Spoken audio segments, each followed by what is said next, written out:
ദൈവജനമായ Israel അന്യദൈവങ്ങളെ ആരാധിച്ച് ദൈവത്തിന് അനിഷ്ടമായുള്ളത് ചെയ്തു. അതു നിമിത്തം അവർക്ക് പല ശിക്ഷകളും അനുഭവിക്കേണ്ടതായി വന്നു.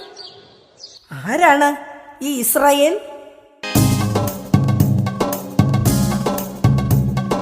ദൈവം വിളിച്ചു വേർതിരിച്ചൊരു ജനമാണ് ഇസ്രായേൽ. ദൈവം നൽകിയ വാഗ്ദാനത്തിൻ ഫലമാണ് ഇസ്രായേൽ. ദൈവം വിളിച്ചു വേർതിരിച്ചൊരു ജനമാണ് ഇസ്രായേൽ. ദൈവം നൽകിയ വാഗ്ദാനത്തിൻ ഫലമാണ് ഇസ്രായേൽ. ലോകജ്ഞാനികൾ രാജാക്കന്മാർ ഉദയം കൊണ്ടൊരു ജാതി. ലോകജ്ഞാനികൾ രാജാക്കന്മാർ